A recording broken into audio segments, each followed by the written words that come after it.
Hallo zusammen, ich bin's wieder, Neltarios, euer Game of Thrones Chronicler. In unserer Free-to-Play-Kommandanten-Serie für die Belagerung von Winterfell schauen wir uns heute die Kavallerie-Kommandanten an.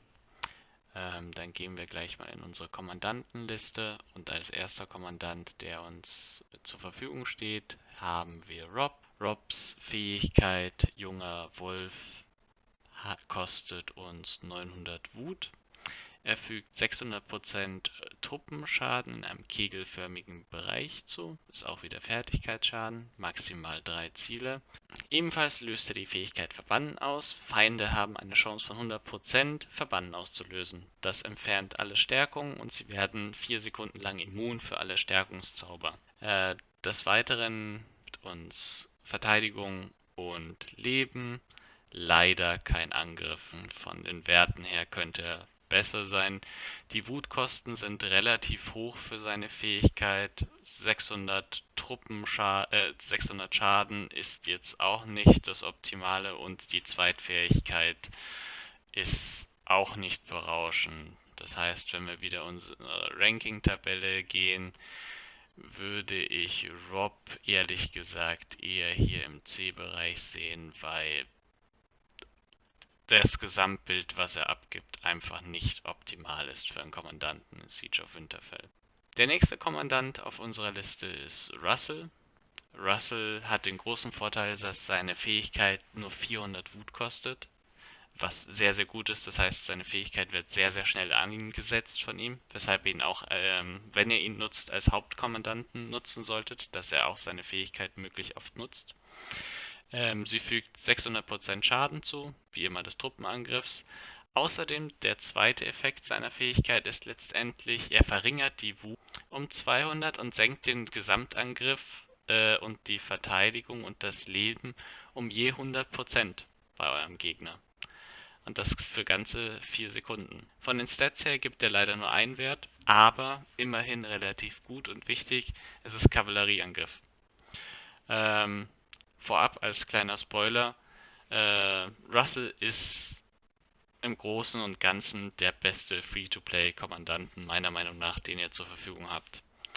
Ganz einfach, Wutkosten relativ gering, er gibt Kavallerieangriff, der Zweiteffekt ist auch recht gut. Deshalb würde ich ihn in unserer Ranking-Tabelle definitiv über Robb einschätzen. Das heißt, ich würde ihn im B-Bereich sehen, besser als Robb, weil einfach seine Fähigkeit mit den geringen Wutkosten einfach super ist. Der nächste Kommandant auf unserer Free-to-Play-Liste wäre Mango. Mangos Fähigkeit kostet 800 Wut, was schon wieder ein relativ hoher Wert ist. Er fügt seinem Ziel doppelten Fähigkeitsschaden zu und das letztendlich zweimal mit 270%, faktisch somit 540%. Ebenfalls löst er als Effekt Verbannen aus. Ziele haben eine Chance von 75% Verbannen auszulösen. Sie entfernen alle Stärkungen und werden 4 Sekunden lang immun gegen Stärkung. Ist ehrlich gesagt jetzt nicht so großartig. Der Schaden ist auch nicht extrem hoch. 800 Wutkosten. Ergibt immerhin von den Werten her 150% Kavallerieangriff und Kavallerieverteidigung. Ist er leider im Gesamtbild meiner Meinung nach der schlechteste Free-to-Play-Kommandant, weshalb ich ihn hier unten bei D letztendlich einschätzen würde. Kommen wir zum nächsten Free-to-Play-Kommandanten. Kavallerie stellt uns relativ viele Free-to-Play-Kommandanten zur Verfügung. Das wäre Jeyne. Jeynes Fähigkeit kostet wieder 600 Wut. Sie fügt Fertigkeitsschaden zu in Höhe von 540%, wie letztendlich Mango auch, bei geringeren Wutkosten und löst als Effekt Kriegsangst aus. Das Ziel hat eine Chance von 75% Kriegsangst zu verfallen und kann keine normalen Angriffe und keine Gegenangriffe mehr einsetzen. Das heißt, der ist quasi schutzlos mehr oder minder euer Gegner. Außerdem erhöht sie die Verteidigung und euer Kavallerieleben um 150%, ist nicht stapelbar. Der Effekt hält 7 Sekunden lang an. Ist von der Fähigkeit her an sich eine sehr, sehr coole Sache für einen Free-to-Play-Kommandanten. Allerdings gibt sie uns nur Kavallerieverteidigung. Ebenfalls ist Jane nicht erweckbar. Ganz ehrlich, von der Fähigkeit alleine her würde ich sie auf der gleichen Ebene sehen wie Russell.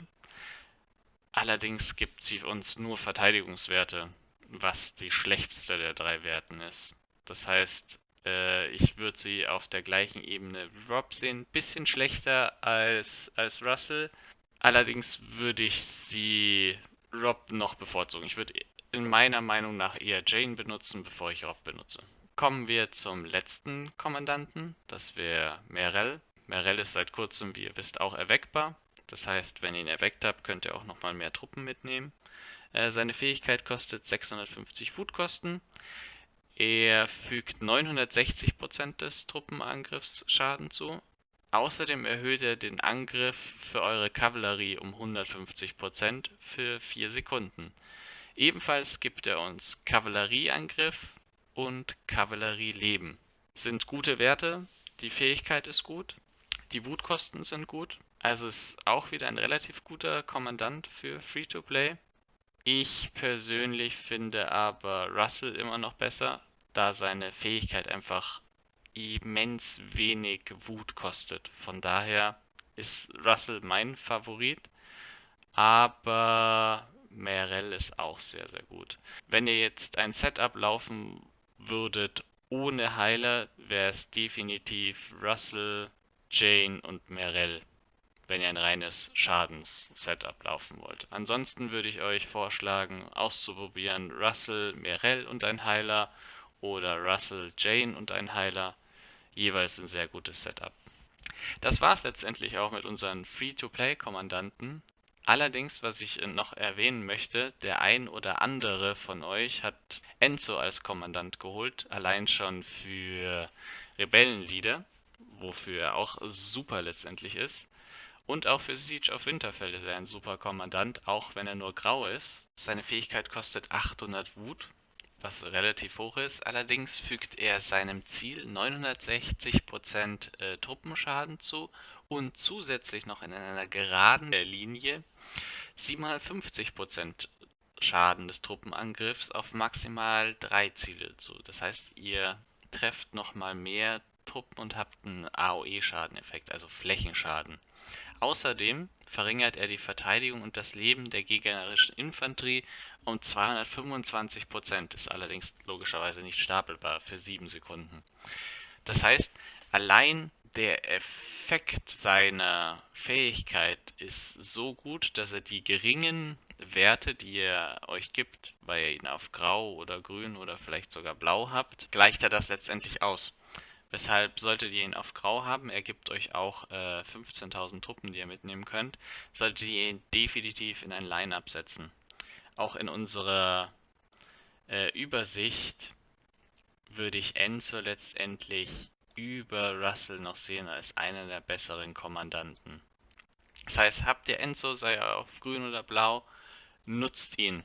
Er ist es definitiv wert, genutzt zu werden, auch wenn er in der schlechteren Qualität ist. So, ich hoffe, die Informationen helfen euch dann bei eurer nächsten Saison von der Belagerung von Winterfell. Wir sehen uns dann beim nächsten Video über die Bogenschützen. Macht's gut, euer Neltarius. Bye.